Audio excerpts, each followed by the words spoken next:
उत्तर आपको चुनना है जिसे प्रश्न चिन्ह के स्थान पर रखा जा सकता है और दिए गए पैटर्न को पूरा किया जा सकता है, घुमाने की अनुमति नहीं है। मैं इसको आपके लिए थोड़ा सा जूम कर देता हूं ताकि इसको आपको बेहतर आप देख सको। देखिए यहां पर अगर बात करें साथियों, एक खाली वर्ग आपको यहां पर दिख रहा होगा, आपको बताने की यहां पर कैसी आकृति बनेगी। देखिए ये गोल है ना, तो जब ये गोल है साथियों तो यहां पर भी आपका ये गोल हो जाएगा, ठीक है, यहां पर भी गोल हो जाएगा। अब उसके बाद अगर बात करें, अब देखिए यहां पर भी काला काला है और यहां पर भी काला काला है, तो इस टाइप से यहां पर भी साथियों कुछ बनेगा और ये भी आपका कैसा हो जाएगा, ये भी आपका काला काला हो जाएगा। तो अब बस यही चीज देख लीजिए कि यहां पर ऐसा काला काला कहां पर है, ये आपको देखना है। देखिए यहां पर तो दोनों साइड काली है इसलिए ये नहीं हो सकता, यहां पर बिल्कुल साथियों काला है। एक और चीज देख लेते हैं, देखिए एक और चीज की अगर बात करें ना, तो यहां पर देखिए एक लाइन गई है बीच से, यहां पर इसको क्रॉस करती हुई लाइन गई है और सब में साथियों दो पालट है, इसकी एक पालट रंगी हुई है, एक पालट काली है, इसकी एक पालट काली है। तो इसकी जब एक पालट काली होगी तो इसकी भी साथियों एक पालट काली होगी। कैसे काली होगी, यहां पर अगर मैं आपको बताने की कोशिश करूं, इस वाली, यानी कि अब आपको देखना है साथियों, एक तो ये काला होना चाहिए और एक ये काला होना चाहिए। तो किसमें साथियों ऐसा है, ये एक बार देखिए और बताइए। यहां पर अगर बात करें कोई चीज काली नहीं है तो ये गलत हो जाएगा। इसकी अगर बात करते हैं, देखिए यहां पर अगर बात करें ना, यहां पर ये लाइन नहीं है इसलिए ये नहीं आंसर होगा। यहां पर ये लाइन देख रहे हैं आप, सब कटिंग वाला है। बचा क्या साथियों, यहां पर ये काला है और यहां पर ये काला है और पूरी लाइन भी है और तीन लाइन जो यहां पर है वो यहां पर भी है। कुल मिला के आंसर आपका जो जाएगा वो ऑप्शन नंबर डी के साथ जाएगा और जिनका आंसर यहां पर डी है तो बिल्कुल करेक्ट है। तो साथियों इस टाइप का एक क्वेश्चन आपसे पूछा जाएगा, ये आपको ध्यान रखना है। अब उसके बाद देखिए अगले नंबर का साथियों क्वेश्चन आपकी स्क्रीन पर है। यहां पर आपसे कहा जा रहा है कि एक ऐसे पासे की दो अलग अलग स्थितियां दर्शाई गई हैं जिसके सभी पृष्ठों पर चार है, हो सकता हो पांच हो, छह है, सात है, आठ है, नौ है, यानी कि ये नंबर लिखे हुए हैं पृष्ठ पर। उसके बाद लिखा है कि इनमें से एक संख्या अंकित है, बिल्कुल उस संख्या का चयन करें जो 9 के दर्शाने पर फलक के विपरीत फलक पर है। तो कुल मिला के कुछ नहीं आपको करना है, जो 9 के विपरीत पर है उस संख्या का आपका चयन करना है। यहां पर अगर बात करें, देखिए कैसे निकालेंगे कि 9 का विपरीत क्या है, यानी कि यहां पर 9 है ना, तो आपसे पूछी जा रही है कि इसके पीछे कौन है, यानी कि 8 के उधर वाली साइड पे, ठीक है, और 5 के नीचे वाली साइड पे कौन है, ये आपसे पूछा जा रहा है। अगर ऐसी कंडीशन आ जाए और आपसे इस टाइप का कुछ भी क्वेश्चन पूछ लिया जाए तो आपको सबसे पहला काम यह करना है कि इन दोनों फलकों में देखिए सेम नंबर कौन सा है। एक तो 5 यहां पर भी है और 5 साथियों यहां पर, यानी कि 5 5 आपको दिख रहा है, तो वो 5 आप उतार लो। अब उसके बाद क्या है, 5 के बाद 7 है और फिर 6 है, तो साथियों 7 लिख लो और फिर 6 लिख लो। अब आ जाओ इस वाले पर, यहां पर भी 5 लिखा हुआ है तो 5 के नीचे 5 लिख लो।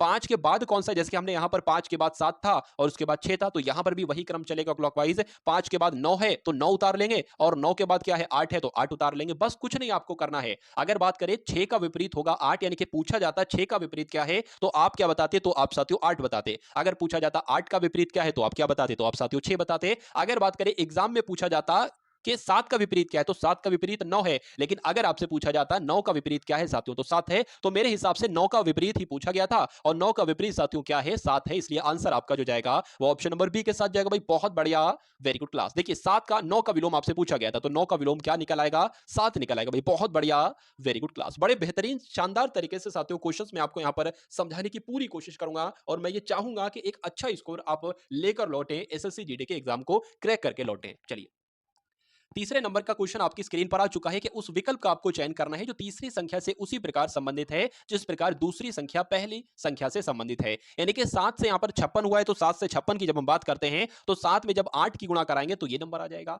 क्या 13 की साथियों हम गुणा कराएं 8 से तो क्या आ जाएगा, तो 13 अट्ठे तो साथियों 104 होता है। क्या 104 ऑप्शन में है, बिल्कुल साथियों 104 ऑप्शन में है तो यही आपका सही जवाब हो जाता है। देखिए अगर बात करें ना एसएससी जीडी एग्जाम की तो तीन टाइप के क्वेश्चन आपसे पूछे जा रहे हैं, उसमें सिंपल क्वेश्चन भी हैं, उसमें मॉडरेट लेवल के क्वेश्चंस भी हैं और हार्ड लेवल के क्वेश्चंस भी हैं। ऐसा नहीं है कि सब सरल सरल हैं, मॉडरेट भी हैं, हार्ड भी हैं। तो यहां पर भी साथियों वही स्ट्रक्चर मैंने क्वेश्चंस का रखा है, यानी कि सिंपल भी हैं, मॉडरेट भी हैं और हार्ड भी हैं। उसके बाद देखिए दिए गए विकल्पों में से उस संख्या का आपको चयन करना है जो प्रश्नवाचक चिन्ह की जगह पर आई है। अगर बात करें यहां पर सबसे पहले 38 है, उसके बाद 42 हुआ है, उसके बाद 58 हुआ है, फिर 94 हुआ है, फिर यहां पर आपको बताना है साथियों कौन सा नंबर आएगा। बढ़िया क्वेश्चन है। देखिए यहां पर अगर बात करें ना तो बच्चा बच्चा बता देगा कि 38 में 38 से 42 हुआ है, यानी कि कहा जा सकता है साथियों 4 की बढ़ोतरी हुई है। यहां पर अगर बात करें साथियों 16 की बढ़ोतरी हुई है और यहां पर अगर बात करते हैं ना साथियों तो कितने की बढ़ोतरी हुई है, 14 में से 8 जाएगा तो कितना बचेगा, 6 बचेगा और यहां पर कितना 8 हो जाएगा, 8 में से 5 जाएगा तो 3 बचेगा। और अब देखिए यहां पर एक बात आपको नजर आ रही होगी, ये भी किसी संख्या का स्क्वायर है, ये भी किसी भी संख्या का स्क्वायर है और ये भी किसी भी संख्या का स्क्वायर है, तो यहां पर जो नंबर आएगा ना वो किसी संख्या का स्क्वायर हो गया। ये 2 का स्क्वायर, 3 को छोड़ा, 4 का स्क्वायर, 5 को छोड़ा, 6 का स्क्वायर, 7 को छोड़ा, 8 का स्क्वायर यहां पर आएगा, यानी कि 8 8 64 यहां पर आएंगे। तो कुल मिला के अगर बात करें 38 में 4 जोड़ा तो 42 आया, 42 में 16 जोड़ा तो 58 आया, 58 में 36 जोड़ा तो 94 आया, तो 94 में 64 जोड़िए और प्रश्नवाचक चिन्ह की जगह पर कौन सा नंबर आ जाएगा, ये बात आपको मालूम पड़ जाएगी। 4 और 4 8 और 9 और 6 आपका 15। यानी कि कहा जा सकता है 158 आंसर में भी है और आंसर आपका जाएगा ऑप्शन नंबर ए के साथ। तो जिनका आंसर यहां पर ऑप्शन नंबर ए है तो बिल्कुल करेक्ट भाई, बहुत बढ़िया, वेरी गुड क्लास। अब उसके बाद देखिए नेक्स्ट नंबर का क्वेश्चन आपकी स्क्रीन पर आ चुका है। आपसे यहां पर अगर बात करें, जेड है फिर खाली जगह है, के एफ है फिर खाली जगह है, ओ के जी जेड है और फिर खाली जगह है, के है खाली जगह है, जेड ओ है और फिर खाली जगह यहां पर साथियों है और फिर यहां पर आई है। आपको बताना है कि इन खाली जगह में कौन कौन से लेटर आ जाएंगे। तो सबसे पहले आपको काम करना है कि इन लेटर्स को काउंट कर लो और खाली जगह को भी। 1 2 3 4 5 6 7 8 9 10 11 12 13 14 15 16, यानी कि 16 साथियों हैं। तो मैं कह सकता हूं या तो साथियों 4 में पेयर बने, 8 में तो बहुत मुश्किल है, तो 4 में ही बना लेते हैं। 1 2 3 4 ये अलग हो गया, 1 2 3 4 ये अलग हो गया, 1 2 3 4 ये अलग हो गया और 1 2 3 4 ये बन गया। अब अंत के 3 लेटर आप देख पा रहे हैं कि ओ के जी हैं। क्या है साथियों? ओ के जी आपको यहां पर दिख रहे होंगे। चलिए यहां पर अगर बात करते हैं साथियों, ओ के जी के यहां पर तो है लेकिन साथियों यहां पर नहीं है। अब एक और बात ध्यान दीजिए, यहाँ पर जेड जेड सब में है साथियों, यहाँ पर भी जेड है, यहाँ पर भी जेड है, यहाँ पर भी, तो सबसे शुरू में जो होगा ना वो जेड होगा। अब उसके बाद अगर बात करें जेड ओ यहाँ पर भी है और जेड ओ यहाँ पर भी है, तो जेड ओ आपका यहाँ पर भी आ जाएगा, जेड ओ आपका यहाँ पर भी आ जाएगा। अब आपको मिल गया, देखिए जेड ओ के एफ यहाँ पर लिखा है और यहाँ पर जी है, मतलब यहाँ पर एफ है और यहाँ पर जी है, यानी कि एक नंबर यहाँ पर बड़ा है, एफ के बाद जी आता है। तो क्या एक नंबर इसमें भी बढ़ेगा क्या साथियों? एच आएगा, बिल्कुल एच आएगा, एक एक नंबर बढ़ रहा है सब में, एक एक नंबर, ठीक है ना। अब इसमें भी क्या एक बढ़ेगा? आई है, बिल्कुल साथियों आई है, तो अब तो बिल्कुल कंफर्म हो गया कि एक एक नंबर ही बढ़ेगा। और यहां पर अगर बात करें यहां पर क्या आएगा, यहां पर तो के आ ही रहा है। तो अब देख लीजिए साथियों, आपने और हमने पेन से अपने क्या क्या लिखा है, अपने और हमने ओ लिखा है, उसके अलावा जेड लिखा है, उसके अलावा ओ एच लिखा है और फिर के लिखा है। तो ऐसा कहां पर साथियों लिखा हुआ है? ऐसा तो ऑप्शन नंबर डी में लिखा हुआ है। तो यही आपका बिल्कुल सही जवाब हो जाता भाई, बहुत बढ़िया, very good class. P Q R S T U एक बेंच पर बैठे हुए हैं, ठीक है, मतलब एक बेंच साथियों सबसे पहले यहां पर बना लेते हैं। एक ही आपकी बेंच होगी और कितने लोग हैं टोटल? 1 2 3 4 5 6, यानी कि 6 लोग हैं, तो 6 लोगों की जगह बना लेते हैं। 1 2 3 4 5 और आपका 6, ये 6 लोग हो गए साथियों। यहां पर पहली लाइन में कहा गया है कि क्यू दाएं किनारे पर स्थित है। उसके बाद कहा गया है कि आर जो है ना एस के दाईं और बगल में है। क्या कहा गया है? आर जो है इसके दाईं और बगल में, तो ये सबसे पहले बना लो। हम अगर बात करें, मान लीजिए यहां पर अगर बैठा देते हैं किसको? आर को। एस के दाईं कौन है? एस की अगर बात करें ये है और इसका दायां कौन हो जाएगा? आर हो जाएगा, तो मान लीजिए ये हो जाता है। उसके बाद कहा गया है कि टी के बाएं और बगल में बैठा है यू। अब टी और यू का हमें नहीं पता है, हम क्या पता यहां बैठा ले या क्या पता यहां बैठा ले, नहीं पता है तो उसको छोड़ दो अभी। या ऐसा कर लो, ये यूटी यहां पर भी और इसका संबंध कहीं ना कहीं इससे भी मिल जाए क्योंकि टी टी संबंधित है, तो इसको ही साथियों पहले कर लो, इस और आर को बाद में बैठाना। यहां पर कहा गया है कि टी के बाईं और बगल में बैठा है यू, तो मान लीजिए साथियों टी आपने यहां पर बना लिया, टी आपने यहां पर बना लिया और टी के बायां किधर है? टी का बायां इधर है और बाएं में साथियों यू बैठा है। उसके बाद लिखा हुआ है कि टी जो है ना, टी यानी कि ये क्यू के बाईं और बगल में बैठा है, तो साथियों जाहिर सी बात है क्यू आपका यहां पर आ जाएगा, ठीक है। अब अगर अच्छा, और यहां पर एक बात कही गई थी कि क्यू दाएं किनारे पर बैठा है, यानी कि सबसे दाएं किनारे पर बैठा है, तो मेरे हिसाब से इस आदमी को कट कर देंगे और इस आदमी की जगह हम यहां पर बना लेंगे, ठीक है, इसलिए मैंने नहीं लिखा था साथियों क्यू। अब उसके बाद अगर यहां पर बात करते हैं, देखिए अब उसके बाद क्या लिखा हुआ है? क्यू के बाएं और बगल में बैठा है टी, क्यू के बाएं और बगल में बैठा है टी, हो गया इतना। तो एस के बाईं और बगल में बैठा है साथियों पी, ठीक है। अब यहां पर अगर बात करें एस के बाईं और बगल में बैठा है, तो एस हम लोग साथियों यहां पर बना लेते हैं और एस का बायां किधर हो जाएगा? आपका ये हो जाएगा। एस के बाएं और बगल में बैठा है पी, बाएं किनारे पर कौन है? यहां पर कुछ छूट रहा है, पी एस, ऐसा तो नहीं पी एस की पोजीशन ये हो, कोई दिक्कत नहीं, देख लेते हैं शुरू से। क्यों दाएं किनारे पर हो गया, एस के दाईं और बगल में बैठा है, एस के दाईं और बगल में बैठा, अच्छा एस के दाईं और बगल में बैठा है साथियों आर, तो बिल्कुल सही बैठा था हम लोगों ने। अब पूछा गया है बाएं किनारे पर कौन बैठा है, तो बाएं किनारे पर साथियों पी बैठा है, तो आंसर आपका पी के साथ जाएगा। ऑप्शन में देखिए साथियों पी कहां पर है? पी तो ऑप्शन नंबर डी में है, तो यही आपका बिल्कुल सही जवाब हो जाता है। अब उसके बाद देखिए अगले नंबर का क्वेश्चन आपकी स्क्रीन पर है कि उस पासे का आपको चयन करना है जिसे निम्नांकित शीट को रेखाओं पर मोड़ने पर प्राप्त किया जा सकता है। यहां पर कुछ बेसिक्स मैं आपको साथियों बतला रहा हूं, ठीक है, यानी कि आपको, अच्छा ये भी ऑप्शन भी एक बार देख लीजिए कि कौन से दो पासे हैं या एक वो पासा है जो इससे बन सकता है, किससे बन सकता है, यानी कि इसकी मदद से, क्या इसकी मदद से कौन कौन सा, क्या ये पासा बन सकता है, क्या ये पासा बन सकता है, क्या ये पासा बन सकता है, या ये पासा बन सकता है, या दो पासे कोई बन सकते हैं, ये आपसे पूछा जा रहा है। एक बात मैं आपको बता देता हूं, देखिए 4 का विपरीत अगर होगा ना तो 3 होगा। अगर मान लीजिए 4 कहीं पर अगर बात करें, 4 कहीं पर आपको दिखेगा ना तो 3 नहीं दिखेगा, क्यों? क्योंकि 4 का विपरीत तो साथियों 3 होगा, तो ये कैसे बन सकता है? ये तो ऑप्शन ही गलत हो गया। 6 बात करेगा, 6 का विपरीत क्या होगा? तो 1 होगा। अगर कहीं पर साथियों 6 है तो वहां पर 1 नहीं हो सकता, क्या नहीं हो सकता? 1 साथियों वहां पर हो ही नहीं सकता। तो यहां पर अगर बात करें, देखिए 6 यहाँ पर है और 1 भी दिख रहा है, तो ये कैसे विपरीत हो जाएगा? 6 का विपरीत 1 यहाँ पर दिखाया गया है, तो 6 वो तो यहाँ पर आना चाहिए, मतलब 2 के उधर, तो ये भी नहीं बन सकता। लेकिन अगर यहाँ पर हम लोग बात करते हैं, अब और देख लीजिए साथियों, अब और देख लीजिए कि 5 का विपरीत की अगर बात करें तो 2 है क्या? 5 और 2 आपको दिख रहा है? तो 2 ये है, यानी कि 2 का विपरीत 5 होगा, जो हमें नहीं दिखना चाहिए। इसका मतलब ये बन जाएगा, लेकिन और चेक कर लेते हैं। 1 का विपरीत 6 है, तो 1 तो दिख रहा है, 6 नहीं दिख रहा है, बहुत सही। 4 का विपरीत 3 है, 4 दिख रहा है, 3 नहीं दिख रहा है, यानी कि ये वाला बन सकता है इससे। उसके बाद सी वाले को एक बार चेक कर लेते हैं। ठीक है, कि 2 का विपरीत क्या है? 2 का विपरीत यहाँ पर साथियों क्या है? 5 है क्या? 5 दिख रहा है, कोई दिक्कत नहीं, नहीं दिख रहा है। और 3 का विपरीत साथियों 4 है, नहीं दिख रहा है बिल्कुल। 1 का विपरीत 6 है, नहीं दिख रहा है, तो ये भी बन सकता है। तो कुल मिला के कहा जा सकता है कि ए और सी वाले साथियों बन सकते हैं। और ऐसा कहां लिखा हुआ है? ए और सी, तो ये तो साथियों आपका ऑप्शन नंबर बी में लिखा हुआ है, तो यही आपका बिल्कुल सही जवाब हो जाएगा। फिर से एक बार देख लीजिए कि क्या देख लीजिए कि 6, यानी कि यहां पर जो नंबर होता है ना, ये किसका विपरीत होता है? 1 का। और ये साथियों किसका विपरीत होता है? इसका। और ये किसका विपरीत होगा? इसका। इसका हो जाएगा, या हो सकता है मान लीजिए ये 2 का भी यहां पर भी आ जाए। अब उसके बाद देखिए अगले नंबर का क्वेश्चन आपकी स्क्रीन पर है, देखिए और बताइए साथियों सही जवाब आपका क्या हो सकता है। चलिए देखिए, निश्चित कूट भाषा में CHAINED को क्या लिखा जाता है? EJY GPCF लिखा जाता है, बिल्कुल। उसके बाद लिखा हो गया है तो MEADOW को क्या लिखा जाएगा? यहां पर अगर बात करें साथियों, देखिए ये होता है आपका 3 पर, नंबर पोजीशन करा लीजिए, ये 3 हो जाएगा, ये 8 हो जाएगा, ये 1 पर, ये 9 पर, ये 14 पर, ये 5 पर, ये आपका 4 पर। उसी प्रकार ई 5 पर हो जाएगा, जे 10 पर हो जाएगा, ये आपका 25 पर हो जाएगा, जी 7 पर हो जाएगा, पी 16 पर हो जाएगा, 3 पर, और ये 6 पर हो जाएगा।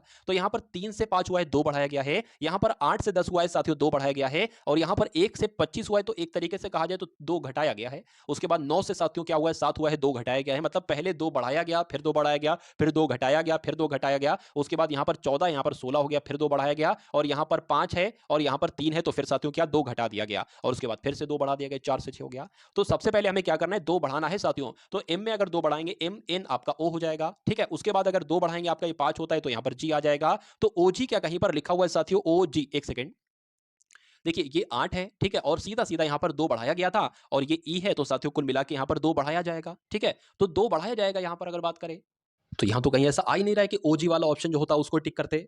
यहां पर कहीं ऐसा तो नहीं, देखिए ये आपका व्यंजन है, क्या है एक तरीके से, ठीक है, व्यंजन है, सी और एच भी आपका व्यंजन है, ठीक है। तो ये दो दो बड़े हैं, लेकिन ये आपका देखिए स्वर है, एक तरीके से वॉवेल है, ठीक है, वॉवेल है। तो इसमें क्या 2 घटाया गया है, और इसमें भी एक तरीके से 2 घटाया गया है, और इसमें भी एक तरीके से 2 घटाया गया है। यानी कि जो आपके साथियों वॉवेल हैं, जो आपके वॉवेल हैं, इसमें 2 घटाया जा रहा है, और जो आपके साथियों कॉन्सोनेंट है, इसमें 2 प्लस किया जा रहा है। तो कोई दिक्कत नहीं साथियों, अब तो बहुत आराम से हो जाएगा। यानी कि ये कॉन्सोनेंट है, 2 बढ़ेगा तो ओ आ जाएगा, लेकिन ये वॉवेल इसमें 2 घटेगा तो सी आ जाएगा। फिर उसके बाद साथियों वॉवेल है ना, तो 2 घटेगा, आपका कितना आ जाएगा? वाई आ जाएगा। फिर आपका एफ आ जाएगा, फिर एम आ जाएगा, और फिर साथियों वाई आ जाएगा। तो ऐसा कौन से ऑप्शन में आपको नजर आ रहा है कि ओ सी वाई एफ एम वाई? तो ऐसा तो आपको ऑप्शन नंबर सी में नजर आ रहा होगा, तो यही आपका बिल्कुल सही जवाब हो जाता भाई। बहुत बढ़िया, वेरी गुड क्लास। अब उसके बाद देखिए साथियों, यदि ए का मतलब है साथियों, ए का अर्थ है योग, यानी कि ए जहां पर होगा वहां पर प्लस रखना है आपको। बी का मतलब है घटाना, जहां पर बी होगा वहां पर माइनस रखना है आपको। जहां पर सी होगा वहां पर गुणा रखना है आपको। जहां पर डी होगा वहां पर साथियों भाग का निशान रखना है आपको।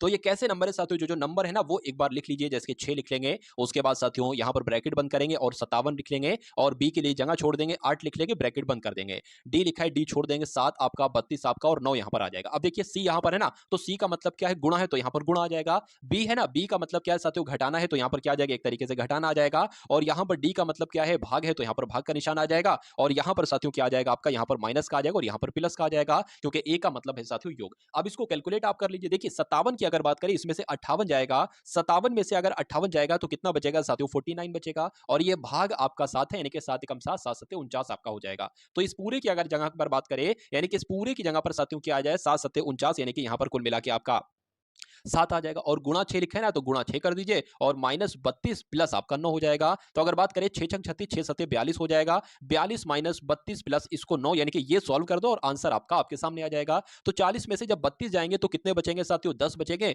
10 और 9 कितना होता है साथियों? 19 होता है। यानी कि इस पूरे को सॉल्व करके हमारे पास क्या आ जाएगा? हमें क्या मिलेगा? ऑप्शन नंबर ए, यानी कि 19 मिलेगा। तो 19 जिनका भी आंसर यहां पर आ रहा था, तो बिल्कुल करेक्ट हो जाता है। अब उसके बाद देखिए साथियों, यहां पर 70 से 8 बना है, तो 87 से यहां पर क्या बनेगा? ये आपसे कुल मिलाकर पूछा जा रहा है, बताइए। देखिए 8 से 70 कैसे बना है, ये देखिए आप। तो 8 का जब हम स्क्वायर करते हैं ना, तो कितना आता है साथियों? 8 8 64 आता है। लेकिन जब 64 में हम 6 जोड़ देते हैं, तो 70 आ जाता है। उसी प्रकार ये किसके स्क्वायर के पास है? ये साथियों एक तरीके से 9 के स्क्वायर के पास है। यानी कि 9 का स्क्वायर कितना होता है? 9 9 81 होता है। जब उसमें भी 6 जोड़ देते हैं, तो कितना आ जाता है साथियों? आपका 87 आ जाता है। तो मैं कह सकता हूं कि यहां पर साथियों 9 ही आएगा। 9 आएगा, तो यहां पर आंसर आपका किस ऑप्शन के साथ जाएगा? 9 के साथ जाएगा, जो कि ऑप्शन नंबर ए में है भाई। बहुत बढ़िया, वेरी गुड क्लास। तो 10 क्वेश्चंस आपने देखे रीजनिंग के, अब 10 ही क्वेश्चंस आप देखेंगे साथियों मैथ के। ये पूरे एकदम टॉप लेवल के 20 क्वेश्चंस साथियों मैथ और रीजनिंग के मैं आप सभी के लिए यहां पर लेकर आया था। अब उसके बाद देखिए मैथ का पहले नंबर का क्वेश्चन है, बड़ा बढ़िया कॉन्सेप्ट है, और ये इस कॉन्सेप्ट की अगर बात करें ये एग्जाम में बहुत ट्रेंड कर रहा है साथियों, बहुत आ रहा है। नंबर आपके बदल दिए जाते हैं। देखिए दो धनात्मक संख्याएं हैं, 7:4 के अनुपात में है, यानी कि अगर पहली संख्या साथियों 7x होगी ना, तो दूसरी संख्या क्या होगी, 4x होगी। ठीक है, यदि उनके वर्गों के बीच का अंतर क्या, अच्छा इनके वर्गों के बीच का अंतर कितना है, 297 है, तो दोनों संख्याओं का योगफल आपसे पूछा जा रहा है, कुछ नहीं करना है। दोनों यानी कि इन दोनों संख्याओं के वर्गों का अंतर यानी कि डिफरेंस इतना आ रहा है, तो हम देख लेते हैं साथियों 7x² यानी कि पहली संख्या का स्क्वायर, और उसके बाद अगर बात करें तो साथियों दूसरी संख्या का स्क्वायर आ जाएगा। क्या आ जाएगा, ये पहली संख्या हो गई, ये आपकी दूसरी संख्या हो गई, ठीक है ना। और दोनों संख्याओं के वर्गों का अगर माइनस करते हैं, अंतर करते हैं, तो कितना आता है, 297 आता है। इतनी बात आपको उम्मीद करता हूं समझ में आ गई होगी। अब 7 का स्क्वायर क्या हो जाएगा, 7 7 49 हो जाएगा, लेकिन x के ऊपर भी स्क्वायर लगा है तो x के ऊपर स्क्वायर लगा रहेगा। 4 चौक आपका 16 हो जाएगा, लेकिन x के ऊपर स्क्वायर लगा है वो आपका x स्क्वायर ही रहेगा। यहां पर क्या आएगा साथियों, 297 जैसा था वैसे ही आएगा। यहां पर अगर बात करते हैं साथियों 49 में से 16 जाएगा तो कितना बचेगा, 33 बचेगा, यानी कि 33x² बराबर कितना आ जाएगा, 297 आ जाएगा। उसके बाद अगर बात करें साथियों x² बराबर कितना आ जाएगा, 297/33 आ जाएगा। अब जरा इसको कट कर लीजिए 3 से, 3 एकम 3, 3 एकम 3 हो जाएगा, 3 3 नीम आपके 27 हो जाएंगे, 3 नीम आपके 27 हो जाएंगे, 11 एकम 11, 11 नीम आपके 99 हो जाएंगे, यानी कि x² बराबर जो आपके पास आता है वो 9 आता है। तो कहा जा सकता है कि ये किसी संख्या का स्क्वायर होगा। किसका स्क्वायर होगा, 3 का स्क्वायर होगा। तो जब साथियों x² बराबर 9 है तो x बराबर आपका 3 हो जाएगा। चलिए अब यहां पर अगर बात करें, पूछा क्या गया था कि दोनों संख्याओं का योगफल क्या होगा। तो पहली संख्या है 7x और दूसरी संख्या है 4x। अच्छा अगर x का मान 3 है तो 7x कितना हो जाएगा, यानी कि 7 गुणा 3 कितना हो जाएगा साथियों, 21 हो जाएगा। और दूसरी संख्या आपकी क्या हो जाएगी, 4 गुणा 3 हो जाएगी, 4 गुणा 3 हो जाएगी, 4 3 आपका 12 हो जाएगी। पूछा क्या गया था कि दोनों संख्याओं का योगफल क्या होगा, यानी कि इनका योगफल बता दीजिए। तो 3 हो जाएगा, 3 हो जाएगी, यानी कि 33 दोनों संख्याओं का योगफल हो जाएगा। जो कौन से ऑप्शन में है साथियों, जो ऑप्शन नंबर ए में है, और जिनका भी आंसर यहां पर ऑप्शन नंबर ए है तो बिल्कुल करेक्ट भाई, बहुत बढ़िया, वेरी गुड क्लास। 7 अंकों की वो सबसे बड़ी संख्या कौन सी होगी जिसे 10 से 15 से 20 से 24 से 30 से विभाजित करने पर क्रमशः 6 11 16 20 और 26 शेषफल प्राप्त होता है। देखिए वो 7 अंकों की संख्या 1 2 3 4 5 6 7, यानी कि 7 अंकों की तो सभी संख्या है। सबसे बड़ी संख्या आपसे पूछी जा रही है वो 7 अंकों की बड़ी से बड़ी संख्या कौन सी होगी जिसे अगर 10 से विभाजित करें तो 6 शेषफल बचे, 15 से विभाजित करें तो 11 शेषफल बचे, 20 से विभाजित करें तो 16 शेषफल बचे। तो साथियों इस टाइप के क्वेश्चंस को करने के लिए हमें क्या करना होता है, देखिए साथियों सबसे बड़ी अगर 7 अंकों की सबसे बड़ी से बड़ी संख्या लें तो कितनी निकल सकती है साथियों, 7 बार 9 9 9 9 9 9 लिख लो, ठीक है ना। सबसे पहला काम हमें ये करना होगा कि 15 10 15 20 24 30 का एलसीएम निकालना होगा। अगर एलसीएम की बात करें ना तो इसका एलसीएम पता क्या निकलेगा, 120 निकलेगा, यानी कि 120 एक ऐसी संख्या है साथियों जो 10 से भी विभाजित होगी, 15 से भी, 20 से भी, 24 से भी, 30 से भी। तो एलसीएम हमें 20 निकाल लिया, ठीक है। अब 7 अंकों की सबसे बड़ी संख्या क्या होगी, तो ये होगी 3 4 5 6 7। अब इसको साथियों हम किससे विभाजित करेंगे, इसको हम 120 से विभाजित करेंगे। तो अगर बात करें मान लेते हैं 999 तक की अगर बात करें ना, तो मेरे हिसाब से साथियों 12 12 सत्ते 84 यानी कि 840 आएगा, 12 सत्ते 84, 12 अट्ठे 96, ये सही रहेगा। 12 अट्ठे 96 का मतलब साथियों ये है आपका यहाँ पर जीरो लग गया एक तरीके से, ठीक है। अब अगर बात करें 999 में से इतना अगर माइनस करें तो यहाँ पर 9 आ जाएगा, यहाँ पर 3 आ जाएगा। अब एक नंबर साथियों ये वाला ले लो, इतना आ गया। अब अगर बात करें 12 कम 12 बन 24, 12 3 आपका 36 हो जाएगा, 12 3 क्या हो गया, 36 हो गया, यानी कि साथियों ये आपका एक तरीके से जीरो लग गया। अब इसमें क्या बचा, 9, यहाँ पर क्या बचा साथियों 3। अब एक नंबर साथियों और ले लो, 9 लगा लिया ना, तो अब फिर से साथियों वही आ जाएगा 3, ठीक है। और यहाँ पर क्या आ जाएगा 360 आ जाएगा, और फिर से वही क्रम चलेगा, फिर से यहाँ पर 3 लेंगे, 12 3 आपका कितना हो जाएगा, 12 3 12 कम 12 24 36 हो जाए, कुल मिला के सब यही क्रम एक तरीके से चलेगा। तो कुल मिला के साथियों कितनी बार चलेगा ये हम लोग एक बार देख लेते हैं। देखिए यहाँ पर अगर बात करें अब कितना बच रहा है साथियों, वही बच रहा है, 9 बच रहा है, और यहाँ पर आपका 3 बच रहा है, 39 एक तरीके से बचेगा, और ये क्रम चलता ही जाएगा, ठीक है। तो मैं कह सकता हूं कि अंत में भी हमारे पास 39 ही बचेगा। तो हम ये मान सकते हैं साथियों क्या, कि अगर हम ये 39 संख्या इसमें से माइनस कर देना तो हमें साथियों वो रियल संख्या एक तरीके से मिल जाएगी जो 7 अंकों की संख्या होगी। तो यहाँ पर साथियों साफ साफ लिख लेते हैं कितनी बार, 7 बार, 9 9 9 9 9 9 और 9, यानी कि कुल मिला के पहला काम आपको करना है, इसमें से आपको कितना माइनस करना है, 39 माइनस करना है। लेकिन एक और संख्या इसमें से आपको माइनस करना है, क्या, जो इन दोनों का डिफरेंस आए, इन दोनों का डिफरेंस आए, इन दोनों का डिफरेंस आए। मेरे हिसाब से इन सभी का डिफरेंस साथियों 4 4 है, यानी कि सभी का अंतर जो है ना वो 4 4 ही है साथियों, ठीक है। तो इसमें से 4 फिर माइनस करना है। तो अगर बात करें पहले इसको माइनस ऐसा करो ना, 39 प्लस 4 कितना होता है साथियों, एक तरीके से 43 आपका होता है। तो इसमें से डायरेक्ट आप क्या माइनस कर लो, 43 माइनस कर लो, आंसर आपका आपके सामने आ जाएगा। तो यहाँ पर क्या आ जाएगा, 6 आ जाएगा, यहाँ पर क्या आ जाएगा, 5 आ जाएगा, और यहाँ पर 9 9 ठीक है, और 9 और फिर से 9 और फिर से 9। तो ये संख्या साथियों कहाँ पर दिख रही है? लास्ट में 56, ये तो ऑप्शन नंबर ए में दिख रही है, तो यही आपका बिल्कुल सही जवाब हो जाता है। अब उसके बाद देखिए अगले नंबर का साथियों क्वेश्चन आपकी स्क्रीन पर है कि 15 मापों के माध्य की गणना करने पर 50 सेंटीमीटर मान प्राप्त होता है। यानी कि यहाँ पर कहा गया है कि 15 मापों के माध्य की गणना करने पर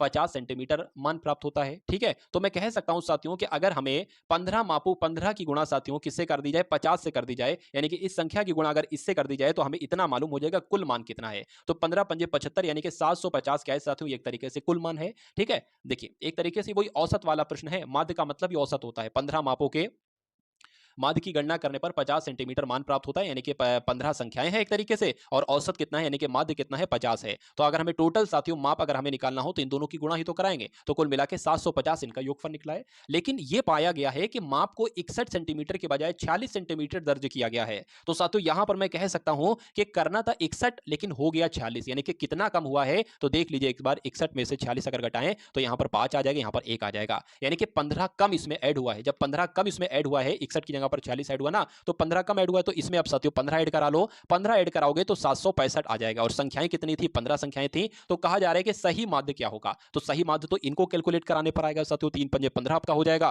3 दूना आपका 6 हो जाएगा, ठीक है ना? 3 पंजे 15 आपका हो जाएगा, 3 पंजे 15 हो जाएगा। 5 की अगर बात करें तो 5 पंजे 25 और 1, यानी कि जो सही औसत एक तरीके से आएगा वो 51 आएगा, जो कि आपको ऑप्शन नंबर ए में है। उसके बाद देखिए अगले नंबर का क्वेश्चन आपकी स्क्रीन पर है। यहां पर अगर बात करते हैं साथियों कि यदि संख्याएं 5 है, 7 है, 9 है, 12 है, 13 है और 20 है, एक संख्या भी है टी, वो संख्या कुछ भी हो सकती है, इसका औसत जो है ना वो टी आ रहा है, तो टी का मान साथियों क्या है, यानी कि वो संख्या आपसे पूछी जा रही क्या है? चलिए मान लेते हैं साथियों टोटल संख्याएं कितनी है? 1 2 3 4 5 6 7, यानी कि 7 संख्याएं हैं टोटल, और औसत क्या बताया जा रहा है? टी बताया जा रहा है। और इसको अगर जोड़ेंगे ना साथियों तो कितना आएगा? एक बार देख लीजिए। 5 7 आपका 12 हो जाएगा, ठीक है? 12 और 9 आपका 22 बोले तो 81 हो जाएगा। 81 और 12 सॉरी 81 नहीं, 12 हो जाएगा, 12 और 9 आपका 21 हो जाएगा। 21 और 12 कितना हो जाएगा? 31 32 33 हो जाएगा। 33 और 43 बोले तो 46 हो जाएगा। 46 की अगर बात करें 20 जोड़ेंगे तो साथियों 66 हो जाएगा, यानी कि कुल मिला के यहाँ पर 66 प्लस टी आएगा। अब टी एक संख्या है तो क्या पता अभी टी संख्या कौन सी है? तो कुल मिला के साथियों इसकी गुणा इससे होगी, यानी कि 7 टी यहाँ पर आ जाएगा बराबर 66 प्लस टी यहाँ पर आ जाएगा। अब ये टी इसमें से कैंसिल होगा ना, तो कितना टी बच जाएगा? 6 टी बच जाएगा बराबर 66 बच जाएगा। तो टी बराबर साथियों क्या आएगा? 1 1, यानी कि 11 आएगा। तो टी का मान पूछा गया था, 11 हमें मिल गया है, जो कि आपका ऑप्शन नंबर ए में है। तो यही आपका सही जवाब हो जाता भाई। बहुत बढ़िया, वेरी गुड क्लास। अब इसकी अगर बात करें, व्यंजक का मान आपसे पूछा जा रहा है, यानी कि इसको आपको क्या करना है? कैलकुलेट करना है। तो कुछ नहीं साथियों, उसमें क्या देख लीजिए, 3/4 लिखा है तो 3/4 लिख लीजिए। 3/4 लिख लिए, बहुत आराम से अगर इस सवाल को करेंगे ना तो बहुत आसानी से हो जाएगा। ऑफ मतलब गुणा होता है। 5 एकम 5 और 3 साथियों 8/5 हो जाएगा, तो 8/5 यहाँ पर लिख लिया, ठीक है ना? 8/5 आ गया, तो माइनस साथियों 1 लिखा है, 1 लिख लीजिए। 1 का मतलब क्या? 5 एकम 5 है, तो कुल मिला के डायरेक्ट 5 लिख लीजिए और यहाँ पर 2 आ जाएगा। भाग की अगर बात करते हैं तो यहाँ पर 24 है, यहाँ पर 6 दूना 12 हो जाएगा, तो 24 में से 12 जाएगा तो 12 ही आपका बचेगा। और ये भाग एक तरीके से इसको साथ में रखिए, भाग एक तरीके से लगा लीजिए। अब अगले स्टेप की साथियों अगर हम लोग बात करें तो यहाँ पर देखिए 4 एकम 4, 4 दूना आपका 8 आ जाएगा, 3 दूना 6, 6/5 कुल मिला के यहाँ पर आ गया। 6/5 आपका ये आ गया, और यहाँ पर कितना आ जाएगा साथियों? 6/5 यहाँ पर एक तरीके से 3 आ जाएगा, -5 2 प्लस का 2, तो 3/1 इसको हम लोग लिख सकते हैं। बराबर आपका जो चल रहा था, यानी कि भाग में चल रहा था वो 12 चल रहा था, तो 12 उसको लिख दीजिए। चलिए अब यहाँ पर अगर बात करें, ये आपका क्या आ जाएगा? ये आपका साथियों देखिए, ये आपका एक तरीके से 6 आ जाएगा, -3 पंजे 15 आ जाएगा, और यहाँ पर आपका 5 आ जाएगा। इसको कैलकुलेट करेंगे साथियों तो कितना निकलेगा? माइनस का एक तरीके से 9 निकलेगा, माइनस का 9/5 निकलेगा, और भाग आपका 12 चल रहा था, ठीक है? और ये भी आपका भाग यहाँ पर 4 लिखा हुआ है, ठीक है? चलिए यहाँ पर अगर बात करें, मान लीजिए इसके इसमें 1 मान लेते हैं, यानी कि अब ये आपके सामने हो गया, और भाग आपका क्या चल रहा था साथियों? 4, तो आपका भाग चल ही रहा था। तो अब यहाँ पर अगर बात करें, देखिए ये भाग है ना, तो इसको मैंने आपको बताया था, भाग के निशान को गुणा में बदला जाता है, लेकिन गुणा में बदला तो जाता है, 9/5 जैसे लिख दिया, गुणा में तो बदल लिया, लेकिन ये उल्टा पलटी हो जाती है। जिसके 12/1 है ना, तो 1/12 हो जाता है, और ये भाग 4 है तो ये भाग 4 आप लिख सकते हो। अब उसके बाद अगर बात करें, अब अगला स्टेप क्या होगा? 9 एकम 9 हो जाएगा, माइनस का 9 और 12 पंजे 60 आपका हो जाएगा। तो यहाँ पर देख लीजिए साथियों, 9 माइनस का 9/12 पंजे आपका क्या हो जाएगा? 60 हो जाएगा। अब यहाँ पर भी वही कंडीशन आ गई है कि भाग का निशान है, 4/1 मान लिया साथियों, यानी कि गुणा में अगर आप इसको लिखेंगे तो 1/4 लिखेंगे कुल मिला के। 1/4 आपका ये हो गया। इतनी बात आपको समझ में आ गई है, ठीक है? इसको अगर कट करें, 3 3 आपका 9 हो जाएगा, यहाँ पर 20 आ जाएगा। ऊपर क्या बचा? -3 बटे नीचे क्या बचा? 20 चौक आपका 80। तो ये -3/80 क्या आंसर होगा? क्या लिखा हुआ है ऐसा कहीं पर? बिल्कुल लिखा हुआ है साथियों, ऑप्शन नंबर सी में लिखा हुआ है, तो यही आपका बिल्कुल सही जवाब हो जाता है। अब उसके बाद देखिए अगले नंबर का क्वेश्चन आपकी स्क्रीन पर है, देखिए और बताइए सही जवाब आपका यहाँ पर क्या हो सकता है? देखिए एक वस्तु 8800 में बेची गई जो उसके क्रय मूल्य का 5/7 है, तो हानि प्रतिशत बताइए। कहा गया है कि एक वस्तु 8800 में बेची गई जो उसके क्रय मूल्य का मतलब यानी कि सीपी क्रय मूल्य का 5/7 है। ठीक है, तो अगर हम साथियों इसको कैलकुलेट कर दें यानी कि 8800 की गुणा इस 7 से कर दें और ये 5 भाग में आ जाए तो हमें क्रय मूल्य मालूम पड़ जाएगा। बिल्कुल मालूम पड़ जाएगा, क्रय मूल्य मालूम पड़ जाएगा। कैलकुलेट कर दीजिए, 5 छकम 5 हो जाएगा, 3 जाएगा, 5 सत्ते 35 हो जाएगा, 3 जाएगा, 5 छंग आपका 30 हो जाएगा, ये जाएगा। यानी कि 176 की गुणा साथियों 7 से करा लीजिए, क्रय मूल्य आपको मालूम पड़ जाएगा। 6 छंग 36, 6 सत्ते आपका 42 हो जाएगा और 6 सत्ते आपका 42 हो जाएगा, 7 सत्ते 49, 53 हो जाएगा। ठीक है ना, और 7 एकम 7 और आपका 12 हो जाएगा। तो कुल मिला के क्रय मूल्य जो आपका आया है ना वो 12,320 क्रय मूल्य आपका आ गया है। इतनी बात आपको मालूम पड़ गई है। यहां पर अगर बात करें साथियों, हानि आपसे पूछी जा रही है। किसी वस्तु में खरीदा है, किसी वस्तु को खरीदा है 12,320 में और उस वस्तु को बेचा है 8800 में, तो जाहिर सी बात है साथियों लॉस हो रहा है। और कितना लॉस हो रहा है ये एक बार आप सभी लोग देख लीजिए। इसको माइनस करेंगे ना तो कितना आएगा साथियों, देखिए जीरो में से जीरो जाएगा तो कितना बचेगा, जीरो बचेगा, फिर यहाँ पर 2 आ जाएगा, फिर यहाँ पर 5 आ जाएगा, फिर यहाँ पर 3 आ जाएगा, यानी कि 3520 का साथियों लॉस होगा। इसको प्रतिशत में आपको बदलना है। नीचे क्रय मूल्य आता है तो क्रय मूल्य लिख दीजिए, यहाँ पर 12,320 आ जाएगा। अब इसको कैलकुलेट आपको कराना है, बस आंसर आपका आपके सामने आ जाएगा। इसकी अगर बात करें इससे कटेगा, देखिए इसको बस आपको कैलकुलेट कराना है और आंसर मेरे हिसाब से क्या आना चाहिए, 28 करके साथियों कुछ आना चाहिए, जो आपको ऑप्शन नंबर सी में। इसको कैलकुलेट करा लीजिएगा। उसके बाद देखिए अगले नंबर का सवाल आपके स्क्रीन पर है, देखिए और बताइए सही जवाब आपका क्या होगा। यहां पर अगर बात करें, यदि दो संख्याओं के बीच का अंतर 42 है और उनके लघुत्तम समापवर्तक यानी कि एलसीएम और महत्तम समापवर्तक यानी कि एलसीएम की अगर बात करें तो 1729 है और महत्तम समापवर्तक की बात करें तो 7 है, तो उन दोनों संख्याओं का योग क्या होगा ये आपसे कुल मिलाकर पूछा जा रहा है। देखिए पहली संख्या x और दूसरी संख्या y अगर माने तो यहां पर x माइनस वाई की वैल्यू दे रखी है, दोनों संख्याओं के बीच अंतर दे रखा है। अंतर कितना है, 42 है। तो एक तो हमें ये पॉइंट मिल गया साथियों, ठीक है ना, एक हमें ये पॉइंट मिल गया। और दूसरे पॉइंट की अगर बात करें ना, एक फॉर्मूला आपने पढ़ा होगा, देखिए पहली संख्या x है, दूसरी संख्या y है, इनकी दोनों की गुणा करा लो तो ये साथियों एलसीएम गुणा एचसीएफ के बराबर हो जाता है। ये आपने साथियों पढ़ा था, बिल्कुल पढ़ा था। तो यहां पर एलसीएम साथियों कितना है, एलसीएम कितना है, एलसीएम तो यहां पर आप लोग देख पा रहे होंगे, एलसीएम यहां पर 1729 है। चलिए 1729 हो गया, एलसीएम कितना है साथियों, 7 है। तो अब अगर बात करें, देखिए यहां पर एक मुझे सूत्र याद आ रहा है, वो सूत्र की अगर बात करें तो x प्लस वाई, इसकी कभी कभी जरूरत पड़ती है, बहुत ज्यादा नहीं पड़ती है। x प्लस वाई का होल ऑफ स्क्वायर बराबर x माइनस वाई का whole of square, x minus y का होल ऑफ स्क्वायर प्लस आ जाएगा, और 4xy यहां पर आ जाएगा। अब देखिए आपसे दोनों संख्याओं का योगफल पूछा गया है, तो दोनों संख्याओं का योगफल ये हो जाएगा। और एक्स वाई की वैल्यू तो आपके सामने है भाई, x और y बराबर यही तो उसकी वैल्यू होगी, और x माइनस वाई की भी वैल्यू आपके सामने यहां पर है। कोई दिक्कत नहीं, हो जाएगा बहुत आराम से। x प्लस वाई आपका हो गया, ठीक है ना, बराबर अगर बात करें x माइनस वाई ये है तो 42 का स्क्वायर यहां पर आ जाएगा, प्लस की अगर बात करें 4 आ जाएगा, और एक्स वाई की वैल्यू 7 गुणा 1729 है, तो 7 गुणा 1729 यहां पर आ जाएगा। अब इसको सॉल्व कर, अच्छा यहां पर स्क्वायर रहेगा तो स्क्वायर हमने यहां पर लगा दिया। चलिए अब अगर साथियों बात करते हैं 42 का स्क्वायर क्या होता है, तो 42 के स्क्वायर की अगर बात करें, 42 का स्क्वायर साथियों 2 दूना 4 हो जाएगा, 4 दूना 8 हो जाएगा, ठीक है, 4 दूना 8 हो जाएगा और 4 चौका आपका 16 आ जाएगा। तो 4 आ गया, ये आ गया, ये आ गया और ये आ गया, 1764 हो गया। यानी कि अगर बात करें x प्लस वाई बराबर x प्लस वाई का होल ऑफ स्क्वायर बराबर 42 का स्क्वायर 1764 प्लस, ठीक है, प्लस आपका ये आ जाएगा 7 गुणा 4 गुणा 7 गुणा 1729 आ जाएगा, ठीक है ना। अब अगर देखिए बात करें यहां पर अब क्या आएगा ये मैं आपको साथियों बतलाना चाहता हूं। चलिए तो जब इसकी गुणा करेंगे साथियों, तो मैं आपको ऐसे ही बता देता हूं, इसकी गुणा मैंने पहले से ही करा रखी है, ठीक है, इसकी गुणा मैंने पहले से करा रखी है। 48,000 साथियों 412 यहां पर आएगा,